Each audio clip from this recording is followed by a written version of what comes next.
Cristo dijo que haría es que nos conocerían por esto. En esto conoceréis que sois mis discípulos, si tuvierais, dice, amor los unos a los otros.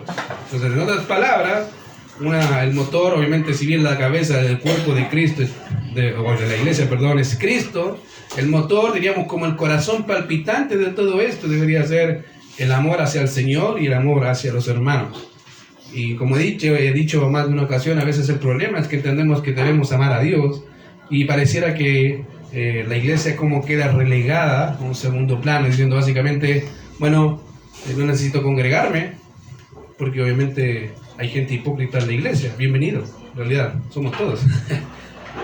Somos parte de ese cuerpo.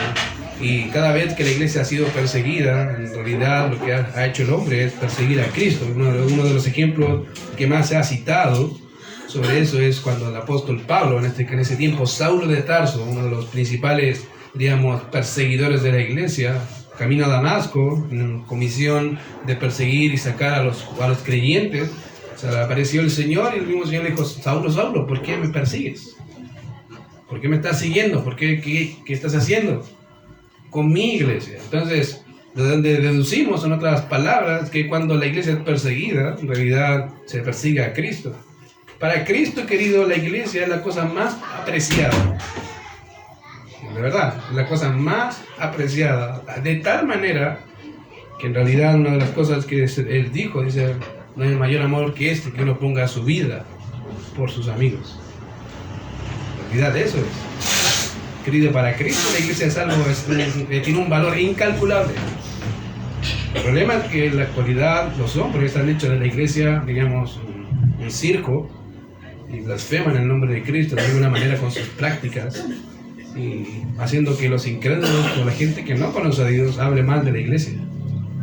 ¿Y es por qué? Porque en realidad hay muchos pastores, diríamos así de alguna forma, no necesariamente bíblicos, y que han hecho de alguna forma también mercadería de los creyentes. Es un problema en la actualidad que tú vas a ver en iglesia. En realidad, como te decía, hay muchas iglesias en el mundo. Pocas son de las que te dicen, la Biblia dice así, punto. Te guste o no te guste. Que en realidad queremos, como dijo Pablo, ahí comenzando a ir, queremos escuchar cosas lindas, ¿cierto? Pero a veces no necesariamente van a ser cosas lindas, son cosas que dice la Biblia y hay que decirlas como el Señor quiere. Entonces, obviamente esa vez puso un ejemplo, ¿se acuerdan de un motor? Y dije que lo iba a volver a ocupar. Bueno, les dije en esa ocasión, la semana pasada, que todo vehículo tiene un motor. Creo que es la parte más importante, o sí es que una de las partes más importantes de un vehículo, ¿cierto? Si un vehículo no tiene motor, aunque quieras andar, lo vas a empujar, ¿cierto? Pero no va a andar. ¿Por qué? Porque eso mueve todo lo que hace el vehículo. Obviamente, es el corazón, diríamos, del vehículo, como el hombre es el cerebro. ¿Tú sabías que la parte esencial del hombre no es el corazón? Es el cerebro. Dices, ¿de verdad? Sí, médicamente, querido, tú puedes tener funcionando tu corazón, pero si tu cerebro deja de funcionar, hasta ahí llegaste. ¿Por qué? Porque en otras palabras, el corazón es el que manda las ondas para que tu corazón palpite. Y todos los médicos entienden eso. Y como un vehículo, les decía, diríamos, es el corazón de alguna forma, es un motor. Ahora, un vehículo sin motor, como les decía, carece de sentido y obviamente de utilidad, porque la idea es que el vehículo se desplace y así pueda brindarnos mayor tiempo, ¿cierto? O, digamos, de alguna forma nos ahorra el tiempo de desplazamiento. Sobre todo, como ya hay una visita que es de San Bernardo, ¿cierto? Imagínense. Yo me imagino en micros de aquí a San Bernardo, es un pique, mínimo 1 hora y media. Pero uno dice, pero en un auto son 40 minutos, el auto, ¿cierto? Entonces los vehículos, queridos, han sido un buen invento para nosotros, nos han brindado esa facilidad de traslado, pero si no tiene motor no te sirve de nada, en realidad lo tienes en tu casa como un adorno. Ahora, si bien el motor es una de las partes esenciales, obviamente el motor es un conjunto de partes, ¿cierto? Los que entienden de mecánica entienden lo que es la culata, ¿cierto? Si eso está mal, aunque tengas el motor bueno, prontamente el motor va a dejar de funcionar. ¿Por qué? Porque hay una parte que va a dañar el motor y lo va a destruir. O los pistones. ¿Qué es eso? Se come, ¿no, querido? Es algo que tiene el motor adentro.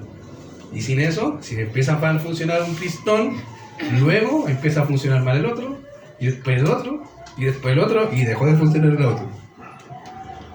Y los que saben dicen, eso sale caro. Sí. Y a veces necesitas cambiar el motor. Y es como comprarte un auto nuevo prácticamente. ¿Por qué? Porque, querido, el motor, si bien es uno, tiene muchas partes. Lo mismo, cuando hablamos del amor, entendemos que el amor es una parte importante de la iglesia, pero tiene sus partes, tiene sus subdivisiones dentro de lo que llamamos el amor, ¿ya? Fíjense que la vez anterior también les dije, o estuvimos hablando del tipo de amor que debería haber entre los hermanos, en medio de la iglesia del Señor, un amor dispuesto a dar la vida por el otro si fuera necesario, un amor abnegado, un amor sacrificado por el otro. Pero ¿cuál era la medida de ese amor? ¿Cuál es la medida que el creyente debe tener? ¿Cuál fue el ejemplo o cuál es el ejemplo que el creyente debe tener? De hecho, sin duda es el Señor Jesucristo. Si ven, ejemplo, Juan capítulo 13, verso 34, el mismo Señor dice ahí, un mandamiento nuevo os doy, que os améis unos a otros como yo os he amado, que también os améis los unos a los otros. En otras palabras, la medida del amor que el creyente debe tener es igual a como Cristo nos amó. Y eso es por los hermanos. Ahora, tú puedes decir, pero incluso por el que me cae mal, bienvenido. Incluso por ese que te cae mal. ¿Por qué? Porque por eso Cristo murió. De hecho, más adelante, el Evangelio de Juan, capítulo 15, verso 9, vuelve a repetir lo mismo. El Señor Jesucristo dice, como el Padre me ama, o me ha amado, así también yo os he amado, permaneced en mi amor. Obviamente, el Señor sí nos ha dado un ejemplo perfecto de qué significa amar. Y el problema es que la iglesia ha dejado de entender su función. Ha dejado de amar como Cristo ama. Y ha centrado su atención en sí mismo. Y eso es un serio problema, porque en realidad estamos sacando a Cristo de alguna forma del centro de atención de nuestras vidas. Le hemos sacado a Cristo y hemos puesto nuestra condición, nuestros deseos, nuestras metas, nuestros propósitos, nuestros fines, y hemos sacado y relegado a Cristo del lugar que le corresponde. Entonces, ¿cuál debe ser el lugar, querido, que debe ocupar el amor de Dios en medio del pueblo de Dios? ¿Cuál es el lugar que debe ocupar el amor dentro del pueblo de Dios? Y esa es la cosa que vamos a ver hoy día. Primero los Corintios capítulo 13, si tienen su Biblia ahí, va a estar ahí nuestra cita de hoy. Ahora, de plano les digo que no vamos a terminar, ¿ya? Por si acaso, ya va a terminar, no, ya no terminamos, ya recién empezamos, y con el versículo 1, ya hasta ahí vamos a llegar, porque hay mucho que cortar, mucho que tejer, hay mucho que aprender. Ahora, los corintios, queridos, eran los hermanos que vivían en Corinto, ¿ya? Una ciudad griega antigua que estaba así ubicada básicamente en un istmo y que lleva el nombre de Corinto, por eso se llama así. Ahora, esa localidad, esa ciudad era central porque básicamente conectaba el Peloponeso con Grecia. Era un lugar comercial, pero total. O sea, si hay una ciudad central aquí en Chile de comercio, los que saben son, hablando con otros países, son el puerto de San Antonio, es uno, y la Arica. Son los dos lugares que siempre hay comercio. ¿Por qué? Porque por ahí entra todo el comercio externo hacia el país. Entonces, imagínense básicamente que los Corintios era un lugar así. Y no solamente era así, había gran cantidad de comercio, sino que ahí usted podía encontrar lo que se le ocurriera. Hablando de inmoralidad, es como ir, los que saben, los que han ido a la mina, saben que los mineros tienen grandes tentaciones. ¿Por qué? Te ofrecen de todo. De todo. Dice, de verdad, de todo, querido. Lo que se te pudiera imaginar. Por eso es una lucha para muchos creyentes ir a las minas, no por el trabajo, sino por ir a la ciudad. Corinto era así. De hecho, había un dicho entre el pueblo antiguo que decía, vamos a corintianizar. En otras palabras, vamos a dar ese freno. En el presente chileno, vamos a hacernos bombas, ¿cierto? A reventarnos, ¿cierto? Bueno, esa es la idea. Y aquí Corinto era una ciudad conocida por su inmoralidad. Fue ahí donde el apóstol Pablo predica el Evangelio y él fue el fundador de la iglesia de Corinto. ¿Ya? Muchos piensan que fundó otras iglesias, no, la única iglesia que fundó fue Corinto y puede ser una de las iglesias más amadas para él. era el padre espiritual de alguna forma de los corintios, y obviamente cada vez que tú vas a ver la carta a los corintios, vas a ver una carta bastante correctiva. Desde el capítulo 1 hasta el capítulo 16, prácticamente pura corrección. ¿Por qué? Bueno, si bien la iglesia de Corinto tenía todos los dones espirituales, una de las cosas destacables de la iglesia, era una iglesia activa, se notaba, tenían todos los dones. El problema de ellos era su falta de crecimiento, su falta de entender quiénes eran, cómo vivían. Y Pablo desde el primero a los Corintios capítulo 1 empieza a exhortarles. Si se fijan, si leen por ejemplo capítulo 1, para que me sigan un poquito, para que entiendan cómo era la iglesia, capítulo 1, verso 4. Gracias doy a mi Dios siempre por vosotros, por la gracia de Dios que os fue dada en Cristo Jesús, porque en todas las cosas fuisteis enriquecidos en Él. Fíjense, en toda palabra y en toda ciencia, así como el testimonio acerca de Cristo ha sido confirmado en vosotros, de tal manera que nada os falta en ningún don, esperando la manifestación de nuestro Señor Jesucristo. En otras palabras, o sea, ustedes se nota que Cristo ha trabajado en sus vidas, se nota. Tienen todos los dones, están trabajando, están ministrando, pero hay un problema. ¿Cuál es el problema? Verso 10. Os ruego pues, hermanos, por el nombre de nuestro Señor Jesucristo, que habléis todos una misma cosa, y que no haya entre vosotros divisiones. Sino que estéis perfectamente unidos en una misma mente y en un mismo parecer, porque he sido informado acerca de vosotros, hermanos míos, por los declaro que hay entre vosotros divisiones. Quiere decir que cada uno de vosotros dice, yo soy de Pablo, yo soy de Apolo, yo soy de Cefas, yo soy de Cristo. En otras palabras, había competición por el predicador favorito. Y Pablo dice, pero ¿cómo se les ocurre? ¿Qué soy yo? ¿Qué es Apolo? ¿Qué eres Pablo? Y fíjense, y junto con esto, colocan a Cristo, los espirituales. No, Cristo, yo sigo a Cristo. Bueno, esa era la división que estaba teniendo la iglesia corintia. ¿Serio? Y desde ahí no para. Dice, ya empezó con los retos, de ahí empezaron los retos hasta el final prácticamente. Hasta el punto, ya que en el capítulo 4 empieza a hablar, obviamente, de él como ministerio, como su ministerio apostólico, y lo que debía funcionar, y cómo también entre el mismo, diríamos, dentro de la misma iglesia, habían casos de inmoralidad serios. Ejemplo, verso 5, capítulo 5. De cierto se oye que hay entre vosotros fornicación. ¿Cómo? Sí. Pablo dice, mira, se oye, y fíjense que Pablo estaba lejos de Corinto, y hasta Pablo sabía. Se oye entre vosotros que hay fornicación, y tal fornicación cual ni aún se nombra entre los gentiles. Ni los gentiles practican eso. ¿Cuál era eso? Dice, tanto que alguno tiene la mujer de su padre. Mira, ¿qué estaba teniendo? El hijo estaba teniendo relación con la mujer de su papá. Dice, ¿qué? ¿Sí? Pablo dice, no, eso ni se nombra entre los gentiles. O sea, a tal grado han llegado, y se supone que esto es la iglesia. Y empieza a dar. Entonces, si se fijan, si quieren leerla, léala. Yo sé que no sé si le va a animar, a mí me anima a verlo porque me ayuda a saber lo que no tengo que hacer. Y obviamente, cuando llegamos al capítulo 12, empieza a hablar de los dones espirituales. En otras palabras, que el Señor, el Espíritu Santo ha dado dones a los hombres, y que cada uno de nosotros tiene una función particular que hacer. ¿Por qué? Porque no solamente abusaban de la carne, sino que abusaban de los dones.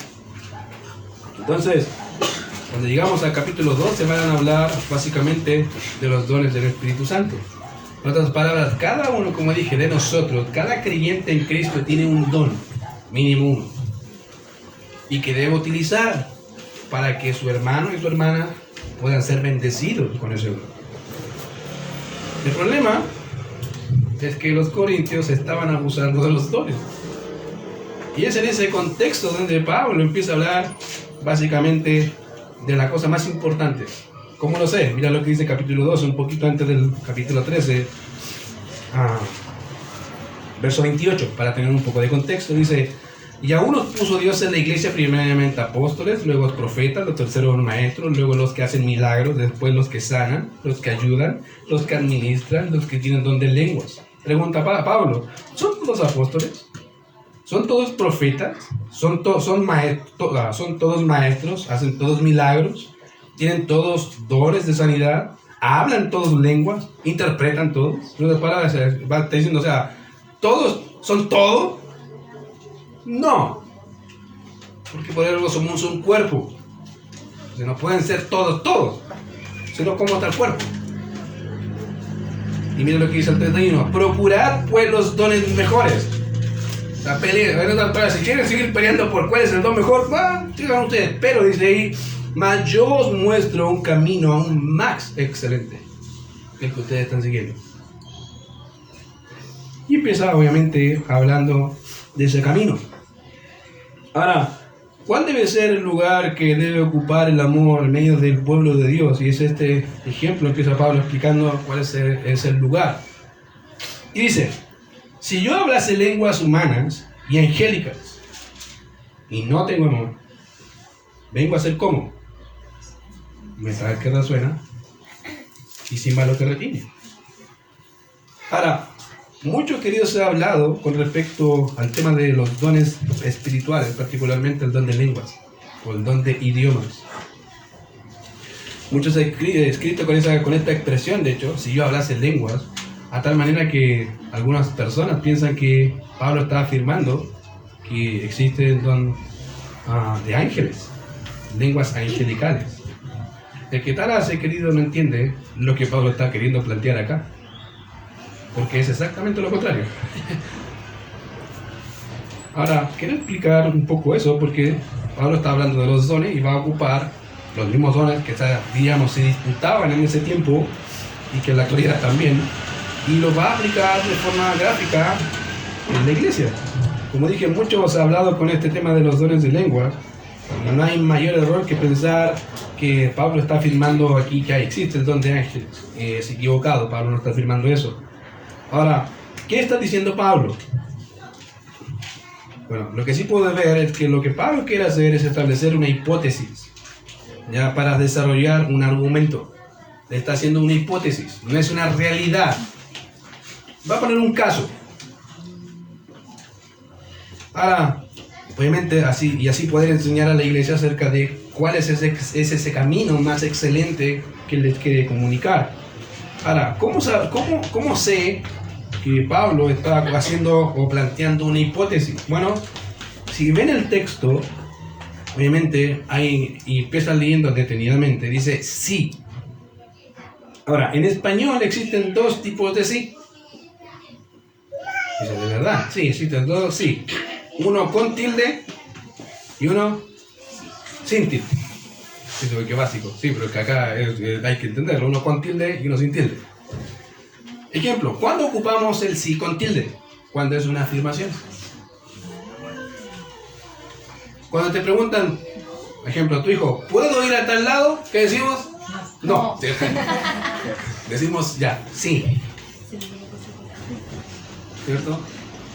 O cuando el esposo le pregunta a la esposa, ¿qué puedo hacer esto? Y la esposa dice, sí. ¿Ya? Para seguir el ejemplo que para decir una vez sola. Decimos sí, afirmación. Todos esos sí son sí con tilde. Pero hay un sí que es sin tilde y que establece básicamente una condición, una condicional. Ejemplo, lo ocupamos muchas veces cuando queremos poner condiciones. Ejemplo, tu hijo, si te pregunta, ¿puedo salir a la calle? Sí, pero si haces ¿qué? Tus tareas. Entonces, ¿qué tiene que hacer el niño? Ir a hacer las tareas. Entonces no va a salir porque no le gusta hacer las tareas. Bueno, ese es un sí de condición. Entonces, obviamente, el problema cuando la gente no lee o no sabe es porque acá hay un sí de condición. Si se fijan ahí, no hay un tilde. Ahí no dice sí, existen lenguas humanas angélicas. No, está poniendo una hipótesis porque está poniendo una condicional. Está, y valga la redundancia, estableciendo un punto importante.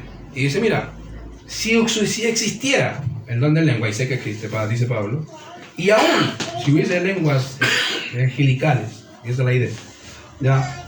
Entonces, algo que debería suceder, básicamente lo que significa el sí de condición, algo que debe suceder para que se dé cierta condición.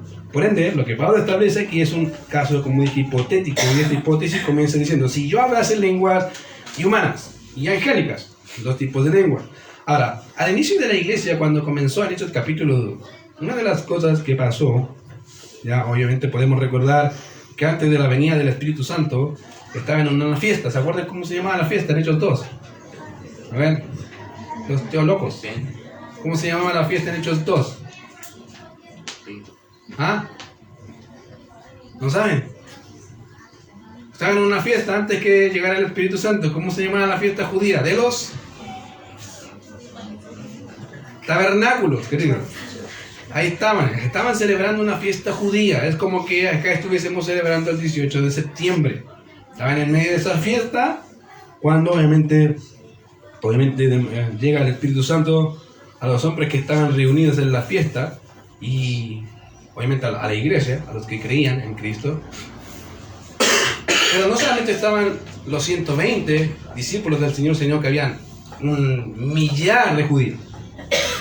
Y en ese millar, Hechos capítulo 2, versos 6 al 16, todos los hombres que escucharon hablar, obviamente, distintos idiomas. Dice ahí, y hecho este estruendo se juntó la multitud y estaban confusos porque cada uno les oía hablar en su propia lengua. O sea, habían judíos de diferentes lugares. Avanza nomás el verso 8. ¿Y qué decían? ¿Cómo pues les oímos nosotros hablar cada uno nuestra lengua en la que hemos nacido? Algo que llamó la atención de los judíos ahí era que esos que estaban ahí, que estaban hablando en lengua, estaban hablando un idioma que se supone que yo nací. ¿Cómo lo hablo si nunca he estado ahí? Ni siquiera he nacido ahí. Eso les llamó la atención. ¿Qué pasó?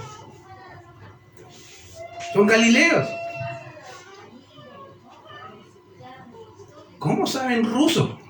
Nunca han ido ni a Rusia, no tienen idea. ¿Cómo saben? Entonces, cuando Pablo habla de lenguas humanas, que Dios está pensando en idiomas. Si yo hablas de lenguas humanas, idiomas. Ruso, alemán, chino, etcétera, inglés, francés, cantonés, y todos esos idiomas medio raros que esa cuestión ni se entiende. Bueno, todos esos idiomas, de repente, en un momento, aparecieron. ¡Pam! Y todo ese estruendo que pasó ahí hizo que la multitud se volcara a este grupo y dijera, ¿qué pasó? ¿Qué está pasando? Entonces, obviamente, cuando se habla de las lenguas humanas o el don de lengua, tiene que ver con idiomas. Idiomas legibles, voy a decir para ser más gráfico, legibles, entendibles por el hombre. Porque si no, entonces, ¿cómo entendían los judíos en Hechos 2 que estaban hablando su idioma? Porque estaban hablando su idioma. No hay otra razón. Entonces, cuando Pablo dice, si yo hablas en lenguas humanas, dice, mira, si yo tuviera el don de lengua, el don de poder entender los idiomas y hablar los idiomas, y todos los idiomas, y esa es la idea, si yo tuviese ese don de lengua, e incluso de las angélicas. Ahora, como dije, muchos piensan que estaba afirmando de que hay un tipo de lenguaje angelical. El problema es que no hay ningún pasaje que diga eso directamente. Y en realidad no existe tal lenguaje angelical. Posiblemente exista, diríamos, la esfera angelical, pero en la Biblia no aparece nada. Algunos pasajes que podrían hablar, pareciera que hablaran de eso. Por ejemplo, 2 Corintios capítulo 12, versos 3 y 4. Ahí pareciera ser que Pablo entiende un don o una lengua extraña. Algunos pueden decir, pero mira lo que dice ahí. ¿Qué dice ahí? Pablo dice ahí, hablando de la visión que tuvo, dice, conozco al tal hombre, si en el cuerpo o fuera del cuerpo, no lo sé, Dios lo sabe, que fue arrebatado al paraíso donde oyó palabras inefables que no les es dado al hombre expresar. ¿Viste? Idiomas angelicales. Te he equivocado, querido, ahí no estoy hablando de idiomas angelicales. Aquí pareciera que podría haber escuchado algún tipo de palabra angelical, pero no se afirma en ningún lado. El texto no dice en ninguna parte que eso pasó. Al contrario, se nos dice que oyó palabras inefables. Ahora, la palabra inefable puede ser traducida como sin decir o no decir. Hay una prohibición. Expresa hacia Pablo de quedarse en silencio. No digas nada. Ahora, eso no debería extrañarnos, porque incluso el apóstol Juan se le impidió escribir ciertas cosas. Dice, ¿cómo? ¿A dónde? Apocalipsis. Mira Apocalipsis capítulo 10, verso 1 al 4. En Apocalipsis capítulo 10, verso 1 al 4 podemos leer que un ángel se le apareció a Juan en visión y que clamó a gran voz, como ruge un león, dice ahí. Y cuando hubo clamado, 7 truenos emitieron sus voces. No, ahí. 7 truenos emitieron sus voces y yo iba a escribir. ¿Qué iba a hacer Pablo? Perdón, Juan, ¿qué iba a hacer? Escribir. Lo que dijo, lo que escuchó. Yo iba a escribir, pero oí una voz del cielo que me decía, que le dijo, sella las cosas que los 7 truenos han dicho y... Ahí quedamos. Todo queriendo saber qué quiere decir. No, olvídate, hasta ahí lleva. Entonces, no es de extrañarnos que Pablo vaya a hacer lo mismo. O sea, Pablo, silencio. Nada más. Ni se te ocurra decirlo, ni escribirlo. Eso es para ti. Entonces, no es de extrañar, obviamente, que Pablo haya tenido ese tipo de manera con Dios, o ese trato con Dios, a tal manera que le diga, sabes que hay cosas inefables, no puedes decirlas. Y que seguramente Pablo podría expresar de alguna forma simbólica, algún tipo, como lo hacían los profetas del Antiguo Testamento, sin ningún problema, pero no podía decir nada. Cero, callado. Entonces decir que Corintios, según a los Corintios está hablando de un tipo de idioma angelical, no dice eso. Si lees el contexto vas a darte cuenta que no hay ninguna forma de que haya algún lenguaje angelical. Ahora, si existiera algún tipo de lenguaje, pongámonos en el supuesto y siguiendo la hipótesis de Pablo, si existiera algún tipo de lenguaje angelical, no los encontramos en las escrituras. De hecho, cada vez que los ángeles hablaron de parte de Dios a los hombres, ¿en qué idioma lo hacían? En su idioma. En su idioma, porque si no, ¿cómo entendía el mensaje? Amén. Ejemplo, José, el esposo de María, había pensado en su corazón dejarla, dice, secretamente, hasta que se le apareció el ángel Gabriel y dice, no, ni se te ocurra, porque lo que le es engendrado del Espíritu Santo es. Pregunta, ¿José entendió el mensaje? Sí. ¿En qué idioma le habló? En su idioma. Entonces, ahí está.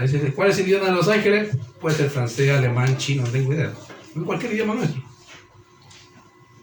No tienen problemas con el idioma.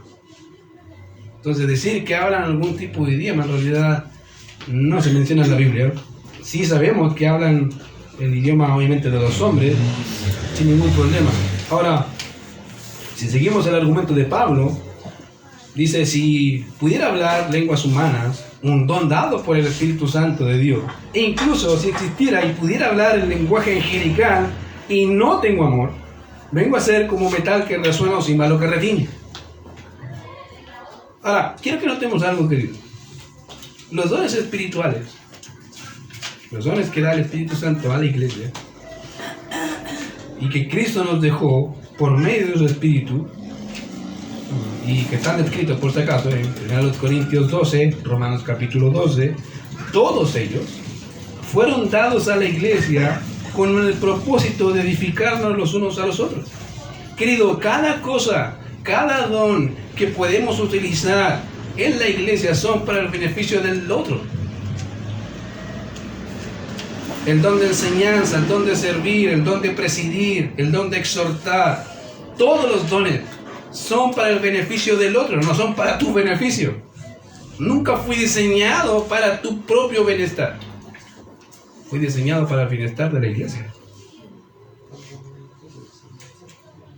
Ese es el fin. Que el otro sea edificado a la imagen del Señor. Todos los dones.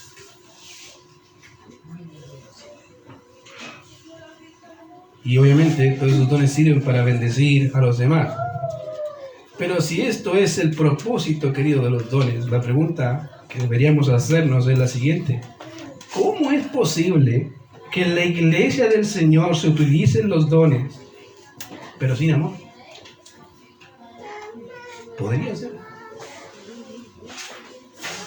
¿Cómo en la iglesia que se supone que el Señor dio su vida, nos dejó un ejemplo de amor, nos capacitó para poder amar como Él ama, puede utilizar los medios que Él mismo nos da, pero sin amor? Podría ser posible. ¿O no creen que es algo extraño que un creyente que tenga un don o algunos dones dados por el Espíritu Santo los utilice con otra motivación que no sea el amor al Señor y a los demás? ¿Puede ser? Lamentablemente sí, querido. Y Corinto es un claro ejemplo. Ellos estaban luchando, peleando. ¿Quién tenía el don mejor? ¿Quién era el más vistoso? Y en la actualidad pasa igual. Sigue pasando el mismo desastre que en Corinto en la iglesia actual.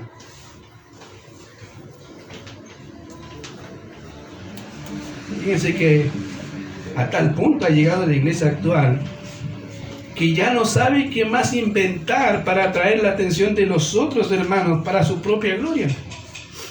Pablo dice, si yo hablase lenguas humanas y angélicas y no tengo amor, vengo a ser como metal que resuena o címbalo que retiene. Hay iglesias donde se compite por quién tiene el más grande don.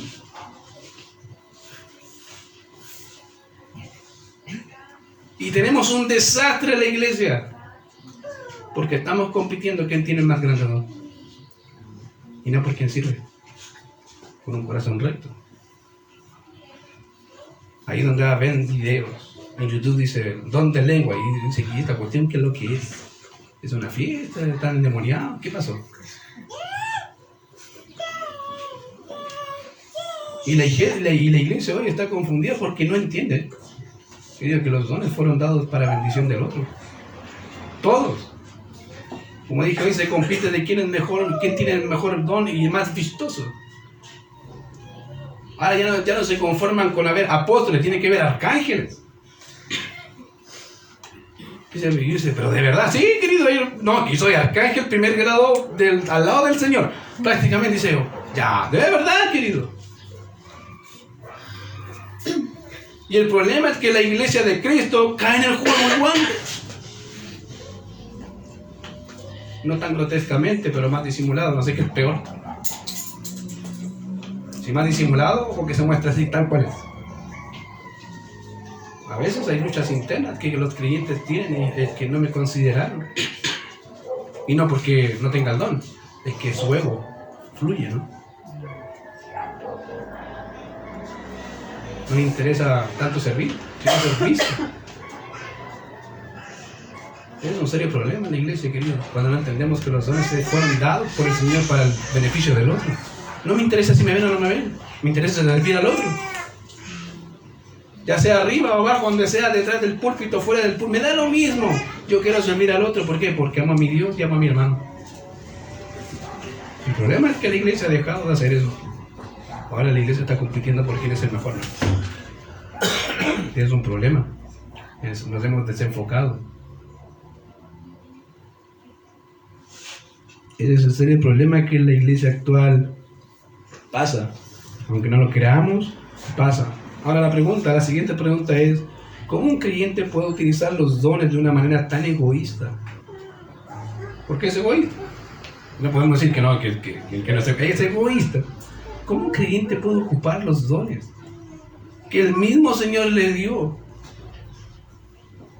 para bendecir a otros, pero para su propia gloria, querido? ¿Cómo un creyente puede hacer eso? ¿Lo puede hacer?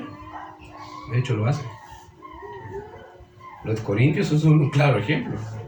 Si tú ves la carta de los Corintios, capítulo 14, Pablo dedica todo un capítulo hablando del don de lenguas. Todo un capítulo. Porque pareciera ser que era un tema en la iglesia de Corinto. Y serio. Es un temón.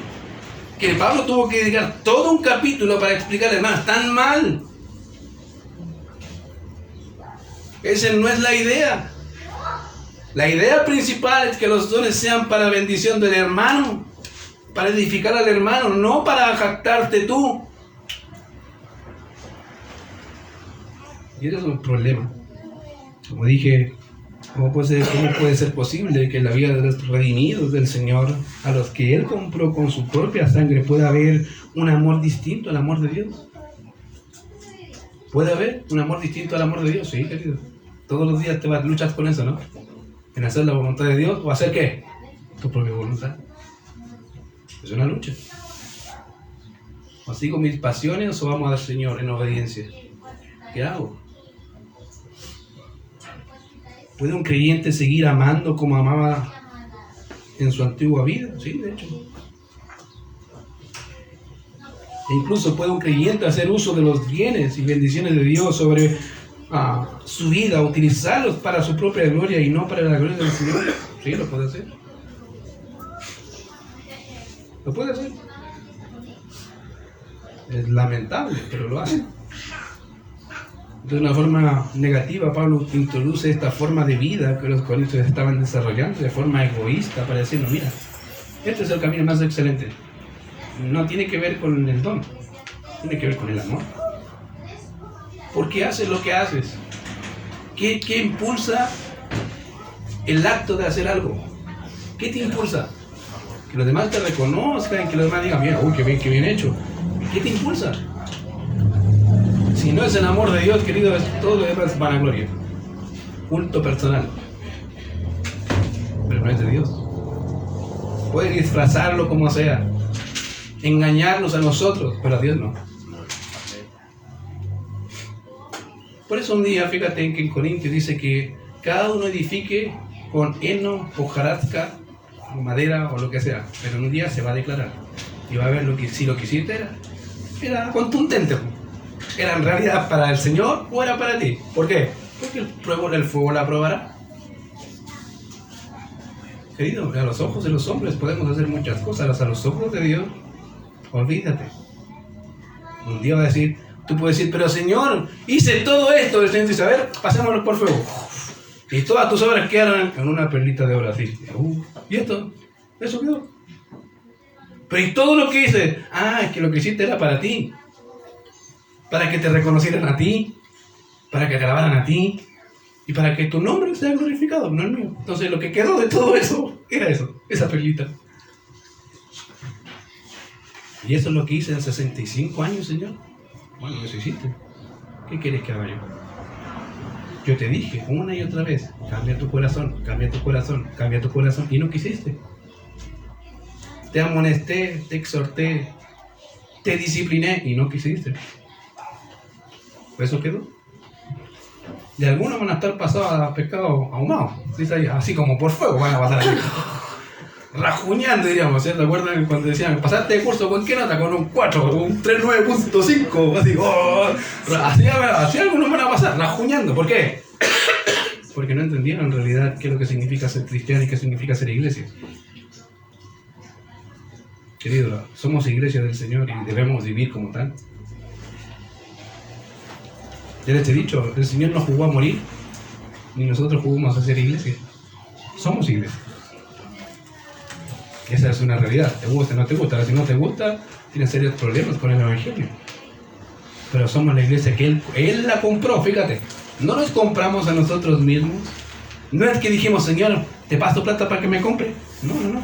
El Señor la compró con su propia sangre para llevarnos hacia Él y ser como Él.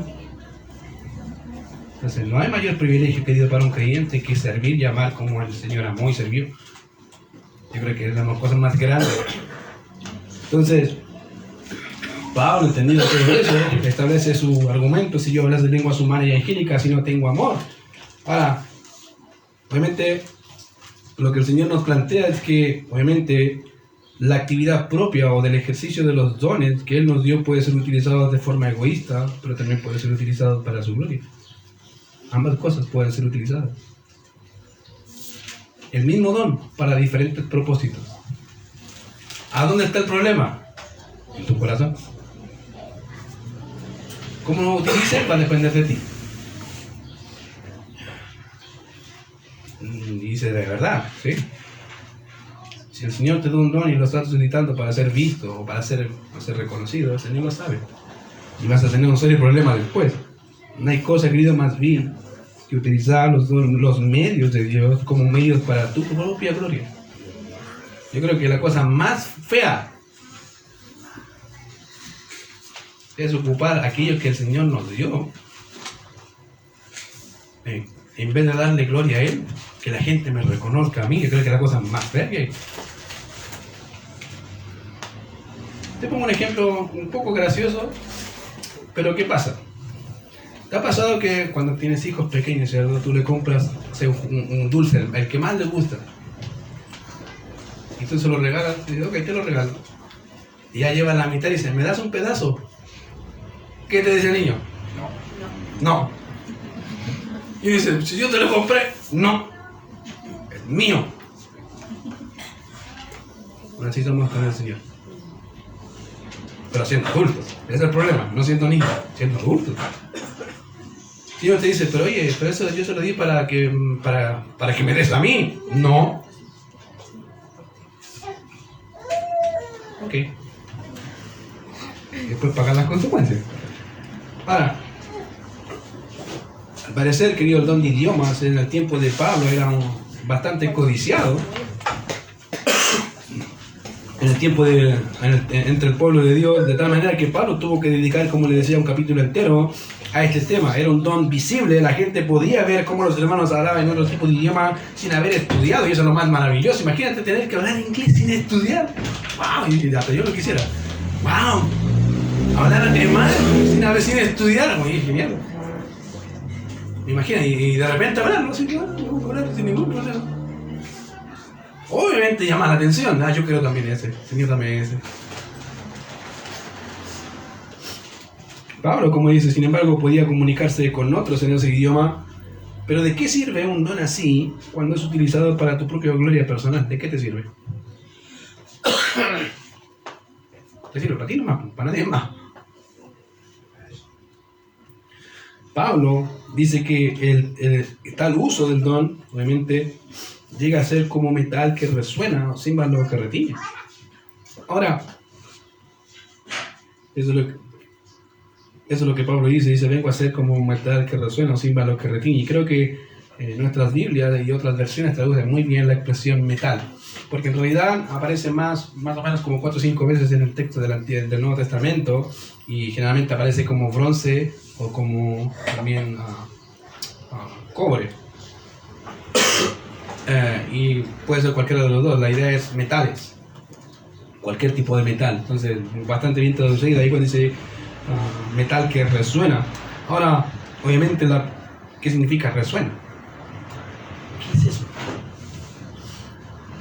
Ahora, imaginemos juntar dos tipos de metales a tal fuerza con la punta que empieza a hacer un sonido de un chillido. ¿Así alguna vez te ha pasado? Dice el señor, cata, cuestión.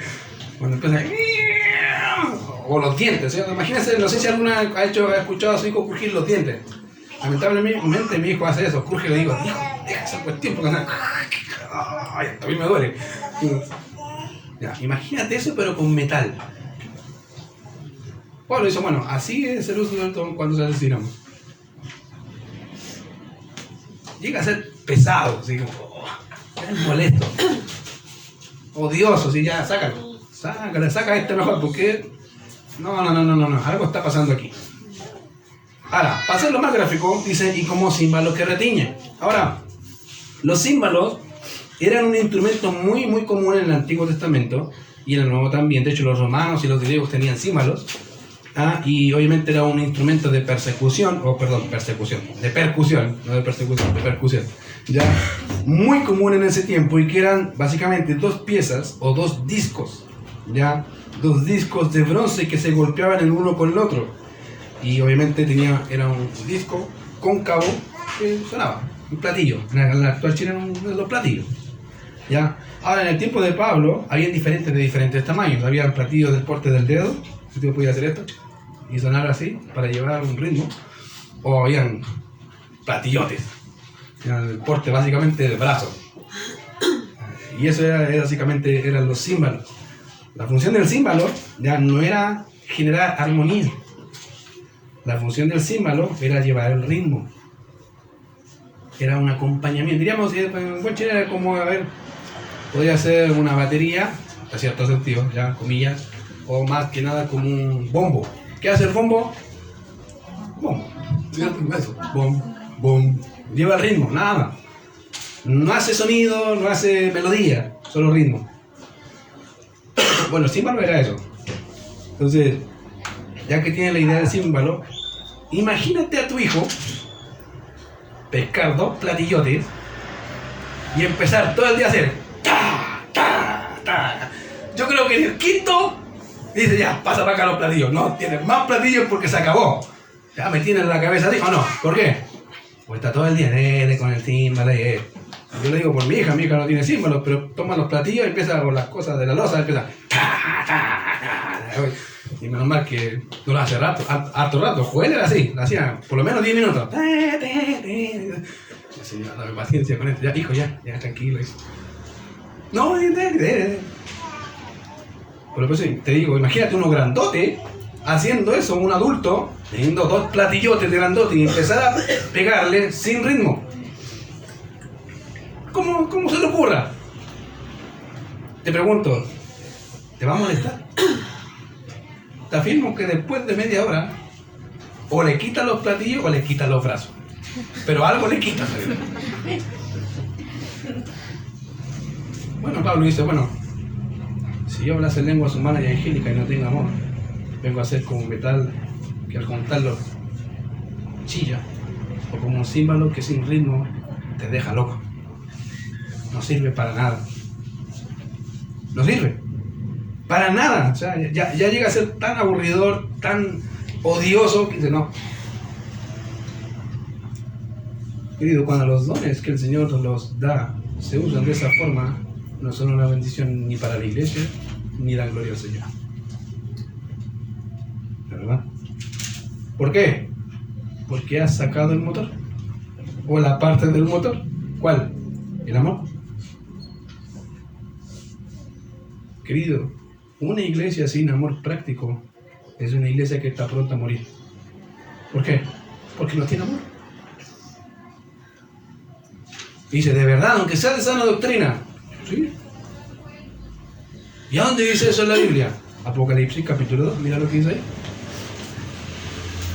Por si acaso, si no me creen, ahí dice Apocalipsis capítulo 2.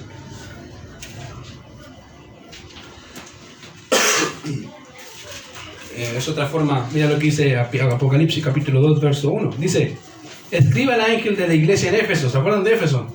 La carta a los Efesios, esta es la iglesia de Éfeso, ahí está. Escribe a la iglesia de Éfeso, el que tiene las 7 estrellas en su diestra, el que anda en medio de los 7 candeleros de oro, dice esto. Las palabras, escuchen los Efesios que Jesucristo habla. Me toca a mí hablar, ustedes siempre hablan, me toca a mí.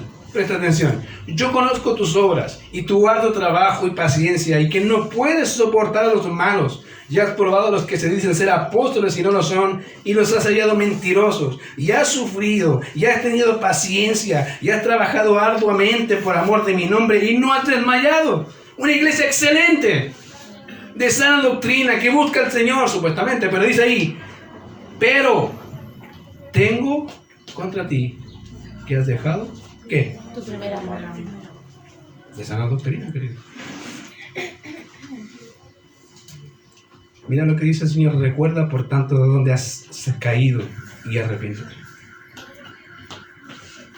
¿Viste?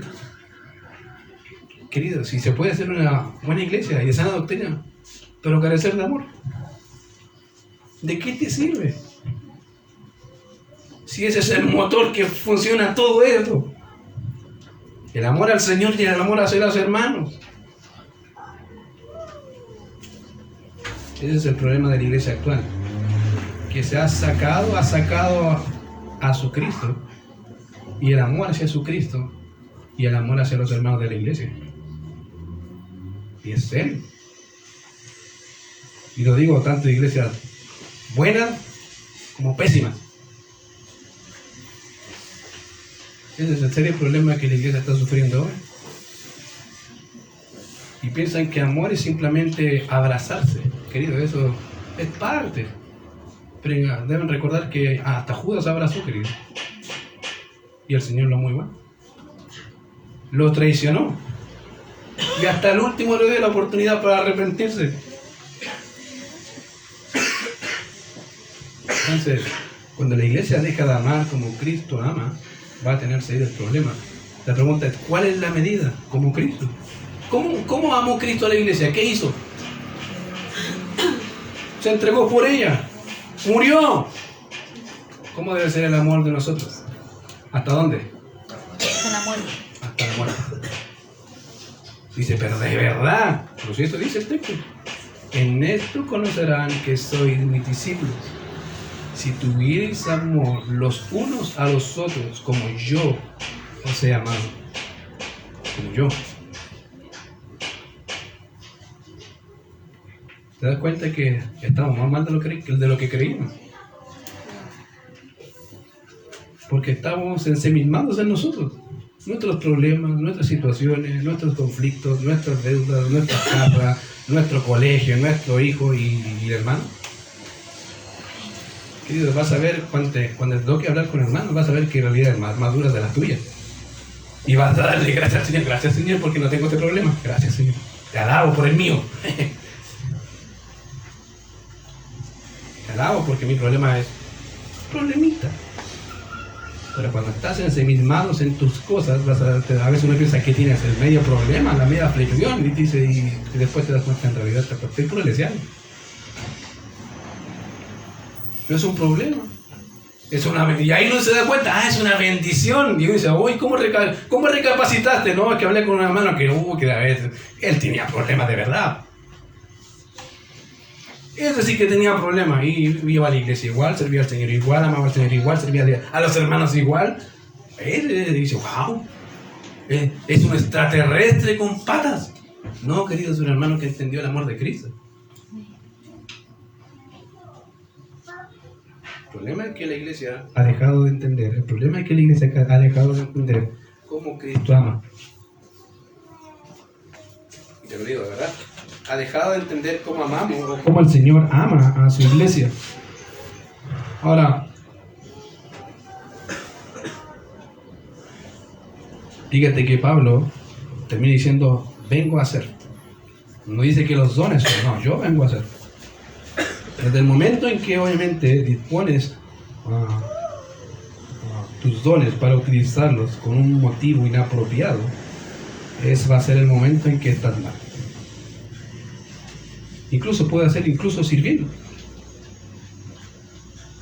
Cuando por tu mente pasa el deseo de vanagloria, mientras estás sirviendo, ya, bienvenido al heno y a la hojarasca. No sirve para nada. Los hombres van a ser beneficiados y te van a decir, hermano, me hiciste bien. Pero Dios te va a decir, todavía no entiendo.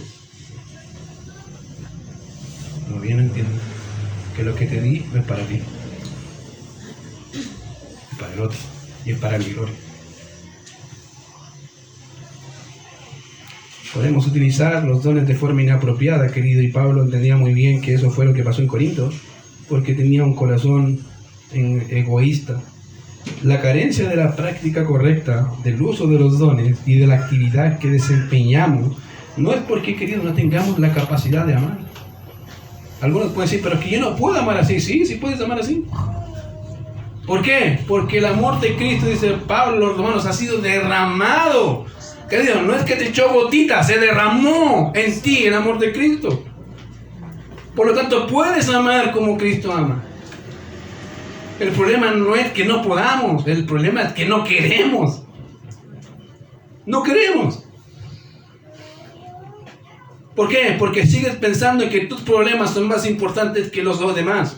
Sigues pensando que tu situación es más importante que los demás. Sigues pensando que, no sé, tal o cual cosa es más importante que los demás. Y dejas de mirar a Cristo. Porque estás pensando en ti todo el rato. Esa es la realidad. No quieres. Y ese es un serio problema. Como dije, la iglesia de hoy la iglesia sigue pensando en sí misma y dejó de pensar en los demás.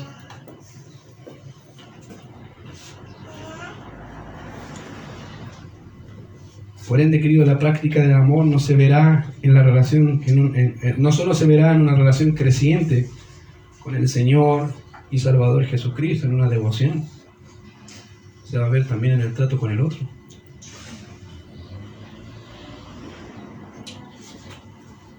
El Señor Jesucristo, obviamente guiando a los apóstoles y teniendo las escrituras, dijo algo y nos dejó algo cierto, que lo comuniqué creo que la semana pasada o la antes pasada, no me acuerdo. Y es un texto que el pastor Antonio también parafrasea. Dice, ¿cómo puedes decir que amas a Dios que no has visto? ¿Y aborrecer a tu hermano que a ti? ¿Cómo? Es algo raro. Dices amar a Dios con todo tu corazón, pero a tu hermano que está al lado, Señor, ¿te lo llevas o te lo mando, Señor? ¿Cómo es posible? Bueno, es posible. Cuando no entiendes que Cristo te amó de tal manera que se entregó por ti y es lo mismo que exige de ti.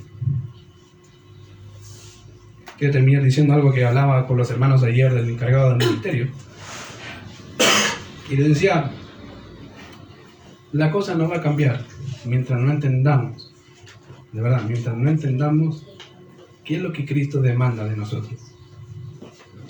¿Y sabes lo que Cristo demanda de ti? Tu vida. No menos que eso. Él dijo, el que ama padre o madre más que a mí, no es digno de mí.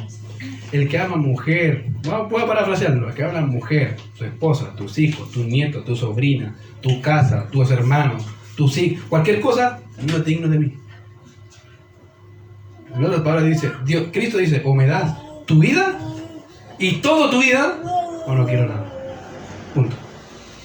Por eso dice, como yo os he amado. ¿Por qué? Porque si yo los amé así y los he capacitado para amar así, ustedes pueden hacerlo igual. ¿Cómo? Deja de mirarte a ti. Deja de mirar tu propio ombligo y empieza a mirar a los demás, a servir a los demás. Y pregúntales, ¿cómo están? ¿Qué hacen? ¿Qué necesitan? Querido, la idea de estas predicaciones es sacarte de tu escalafón de confort y ponerte a trabajar como iglesia. ¿Por qué eres iglesia? Por eso. La iglesia ha pensado, y de hecho te lo digo porque, aunque no lo dicen, se ve así, que el pastor es el único que enseña, el pastor es el único que exhorta, el pastor es el único que intercede, el pastor es el único que va a visitar a los hermanos, el pastor es el único que llama. Digo, ¿y los demás qué están haciendo? Es su mundo. No, querido, eso no es solamente función del pastor. Esta es función de la iglesia. La iglesia debe preocuparse de lo suyo, debe llamar al hermano, debe preguntarle, ¿necesitas algo? La iglesia debe exhortarse los unos a los otros. La iglesia debe participar activamente en eso. ¿Por qué? Porque por eso somos iglesia, querido. Y todo eso se tiene que hacer ¿en qué? En amor. Si sacas eso, vas a ser como metal que resuena o címbalo que retiñe. Querido, ese es no es tan difícil. Bueno, entenderlo, ¿cierto? Yo creo que esa es la parte. Entenderlo no es difícil. Practicarlo, sí. ¿Por qué? Porque tenemos nuestro viejo hombre que nos arrastra y te dice un poco más de tu gloria. Y te das cuenta que a veces eso sirve para defraudarte en realidad. Es el vil pecado que Satanás tentó a Adán y Eva. Seréis como Dios. Querido, ese pecado sigue latente hoy. Seréis como Dios. Wow. Entonces, querido, la mejor cosa que debes hacer es utiliza el don que el Señor te dio para su gloria. Utiliza los medios que el Señor te ha dado, los recursos que el Señor te ha dado y las cosas que el Señor... ¿Para qué? Para su gloria. ¿En qué? En lo que sea. Tiene un corazón dispuesto para decir, Señor, aquí estoy, dime tú qué hago y yo lo hago. Como Pablo, ¿se acuerdan? Cuando se convirtió, ¿qué le dijo? Señor, ¿qué quieres que haga? Y el Señor dijo, bueno, yo te voy a decir lo que tienes que hacer. Mientras, anda a tal lugar. Bueno, que ese mismo deseo sea el tuyo. Dile tú al Señor, Señor, ¿qué quieres que yo haga? Y después, obedece. En muchos casos dice, yo le dije al Señor, ¿qué te dijo esto? ¿Y lo voy a hacer? No. Entonces mejor no le pregunto. Mejor dile con el corazón sincero, Señor, ¿qué hago? Y lo voy a hacer. Aunque eso me cueste la vida. Si fuera necesario. ¿Estás dispuesto? Bueno, vamos a orar. Señor, te damos gracias, Señor, porque en realidad podemos ver por tu palabra, Señor, que en realidad la iglesia de la actualidad carece de algo que pretende tener, pero que pocos pueden entender y practicar. Y es, Señor, ese amor abnegado, entregado, Señor, como el tuyo, por los tuyos. Señor, ayúdanos a nosotros a hacer igual. Dejar de enfocarnos en nosotros mismos. A dejar de mirar nuestro propio ombligo, nuestros propios problemas, nuestras propias aflicciones y empezar a mirar a los demás como tú los miras. Señor, yo no sé en qué están todos mis hermanos, Señor. Pero yo te ruego, Señor, poder servirles a cada uno, en lo que sé, en lo que puedo. Gracias, Señor, porque tú has sido tan bueno con nosotros. Permítenos reflejar ese carácter, Señor, hacia aquellos que no te conocen, y más aún entre el pueblo tuyo. Señor, si hemos pecado por dejar de hacer esta actividad tan hermosa, de preocuparnos unos a los otros de forma práctica, de amarnos los unos a los otros de forma práctica, perdónanos. Perdónanos por dejar de amarte a ti como debería ser amado, y por ende dejar de amar a tu iglesia como debería ser amada. Gracias, Señor, por este tiempo y por tu misericordia. En Cristo Jesús oramos. Amén.